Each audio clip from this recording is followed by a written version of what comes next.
ಬೇರೆ ಬೇರೆ ಎಲ್ಲ ಅಧ್ಯಾಪಕರನ್ನ ಮನವಿ ಮಾಡ್ಕೊಂಡಾಗ ಎಲ್ಲರೂ 10,000 5,000 ಈ ರೀತಿ 1,000 ಹಿಡ್ಕೊಂಡು ಎಲ್ಲರ ಅವ್ರ ಶಕ್ತ್ಯಾನುಸಾರ ಹಾಕಿ. ಸ್ವತಂತ್ರವಾದ ಮೀಡಿಯಾಗೆ ಬೇಕಾಗಿರುವುದು ಸ್ವತಂತ್ರ ಧ್ವನಿ. ಆ ಸ್ವತಂತ್ರ ಧ್ವನಿ ಉಳಿಸಲು ನೀವು ಮಾಡಬೇಕಾದದ್ದು ಇಷ್ಟೇ. ಅದೇನಪ್ಪಾ ಅಂತಂತಂದ್ರೆ ನಿಮ್ಮ ಕೈಲಾದಷ್ಟು ಸಹಾಯ ಈ ಚಾನಲ್ಗೆ ಮಾಡಿ ಹಾಗೂ ನಿಮ್ಮ ಧ್ವನಿಯನ್ನು ಕಾಪಾಡಿಕೊಳ್ಳಿ. ಈಗ ನಾವು 3 ಜನರಿಗೆ ಅವಾಗ ಕೋವಿಡ್ ದಿಂದ ಮೃತಪಟ್ಟವ್ರೆ 75,000 ರೂಪಾಯಿ 3 ಜನರಿಗೆ ನಾವು ಅವರ ಮನೆಗೆ ಹೋಗಿ ನುಡಿನಮನ ಕಾರ್ಯಕ್ರಮ ಮಾಡಿ ಸಲ್ಲಿಸುವ ಮುಖ್ಯವಾಗಿ ಅವರ ಕುಟುಂಬ ಜೊತೆಗೆ ನಾವು ಇರ್ತೇವೆ, ಸುಖದಲ್ಲಿಯೂ ನಿಮ್ ಜೊತೆ ಇರ್ತೇವೆ, ನಿಮ್ಮ ಮಕ್ಕಳು ಅಷ್ಟೇ ಅಲ್ಲ ಅವರು, ನಾವು ನಿಮ್ಮ ಮಕ್ಕಳನ್ನು ತಿಳ್ಕೊಡ್ರಿ ಅಂತ ಹೇಳಿ ಅವ್ರಿಗೆ ಒಂದು ಧೈರ್ಯ ತುಂಬುವಂತದ್ದು ನಾವು ಈ ಕೆಲಸವನ್ನು ಮಾಡಿದ್ವಿ ಸರ್.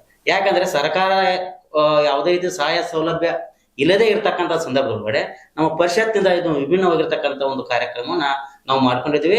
ಇದು ಇಡೀ ಕರ್ನಾಟಕದಲ್ಲೇ ಅವಾಗ ಒಂದು ಸುಮಾರು 4-5 ವರ್ಷದಿಂದ ಜನಮೆಚ್ಚಾಗಿರ್ತ ಕಾರ್ಯಕ್ರಮ ಇತ್ತು. ನಂತರ ಅದು ಬೆಂಗಳೂರು ವಿಶ್ವವಿದ್ಯಾಲಯದ ಅಧ್ಯಾಪಕರ ಪರಿಷತ್ತು ಸಹಿತ ಈ ಕಾರ್ಯವನ್ನು ಅವ್ರು ಮುಂದುವರಿಸಿದ್ರು ಸರ್.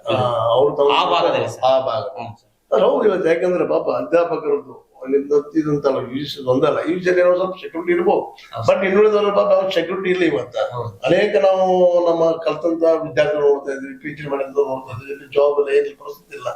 ಕೆಲವೊಂದಿಷ್ಟು ಜನ ಮದುವೆ ಸತ್ತಂತವ್ರು ನಾವು ನೋಡ್ತಾ ಇದ್ವಿ. ಅದರಿಂದ ಹೇಳುವಂತ ಮಾತಿದ್ರು ಏನೋ ಒಂದಿಷ್ಟು ಅಲ್ಲ ಇಲ್ಲ ಒಂದಿಷ್ಟು ಬಹಳ ಪ್ರತಿಭಾವಂತರು ಅಥವಾ ಮತ್ತೇನೋ ಇನ್ಫ್ಲೂಯೆನ್ಸ್ ಏನ್ ಮಾಡ್ಕೊಂಡು ಹಾಕೊಂಡು ಹೋಗ್ತಿರ್ತಾರೆ. ಬಟ್ ಫ್ಯಾಕ್ಟ್ ಏನಪ್ಪಾ ಅಂತಂದ್ರ ಇದಕ್ಕೆ ಏನ್ ಪರಿಹಾರ ಅಂತ ಸಮಸ್ಯೆ ಆದಂಗೆ ಆಗಿಬಿಟ್ಟದ.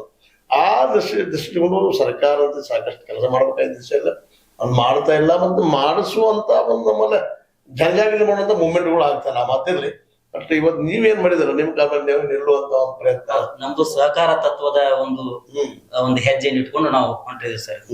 ಯಾಕಂದ್ರೆ ಇಲ್ಲಿ ನಾವೇ ಕೂಡ್ಕೊಂಡು ನಾವೇ ಆಗ್ಬೇಕು. ಹೌದು.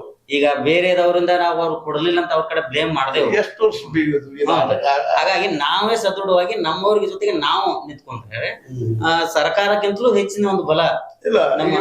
ಮಾಡೋದ್ರಿಂದಾಗಿ ಸಹಜವಾಗಿ ಕನ್ನಡವನ್ನ ಕಲಿಸುವಂತ, ಕನ್ನಡವನ್ನ ಪ್ರೀತಿಸುವಂತ, ಕನ್ನಡ ಜೊತೆ ಬದುಕು ಮಾಡಕ ಅನ್ನುವಂತ ಜನರಿಗೆ ಒಂದು ಮಾನಸಿಕ ಧೈರ್ಯ ಆಗ್ತದಪ್ಪ. ಹಿಂದಿದಾರ ನಾನು ಹಿಂದಿದಾರ, ನಾ ಇವತ್ತು ಬಿದ್ದು ನನ್ನ ಜೊತೆಗಿದ್ದಾರ ಒಂದು ಭಾವ ಬರೋದ್ರಿಂದ ಇನ್ನಷ್ಟು ಸ್ಫೂರ್ತಿಯುತವಾಗಿ ಅವರು ಈ ಕನ್ನಡಕ್ಕಾಗಿ ಬಿದ್ದುವಂತ ಪ್ರವೃತ್ತಿ ಬೆಳೀತದ. ಬಟ್ ಇದು ಸರ್ಕಾರನೂ ಮಾಡಬೇಕು, ಆಸಕ್ತಿ ವಹಿಸ್ಬೇಕು. ನೋಡೋಣ ಮುಂದೆ. ಬಟ್ ಈಗ ನೀವು ಮಾಡ್ತಾ ಇದ್ದಲ್ಲ, ಇದು ನಾವು ಎಷ್ಟು ಹೆಡ್ಸಪ್ ಹೇಳಿದ್ರು ಕಡೆ. ಬಟ್ ಇದರ ಕೇವಲ ಇದು ಮಾನ್ಯದರ್ಶನದ ಈಗ ಇತ್ತೀಚೆಗೆ ನೀವು ಯಾರು ಮತ್ತೆ ಸಾಹಿತ್ಯ ಈ ಸರ್ ನಮ್ದು ಮೂಲ ಧ್ಯೇಯನ ನಮ್ದು ಕನ್ನಡ ಧರ್ಮ, ಮಾನವೀಯತೆ ಧರ್ಮ, ಆಮೇಲೆ ಮನುಷ್ಯತ್ವವನ್ನ ಹಂಚಿಕೊಳ್ಳುವಂತ ಧರ್ಮ, ಒಂದು ರೊಟ್ಟಿಯನ್ನ ತಂದ್ರೆ ನಾವು ಹಂಚಿಕೊಂಡು ತಿನ್ನುವಂತ ಧರ್ಮ. ಹೀಗಾಗಿ ಕೆಳಗೆ ಬಿದ್ದವನ ಮೇಲೆ ಕೆತ್ತುವಂಥದ್ದು ನಮ್ಮ ಧರ್ಮ.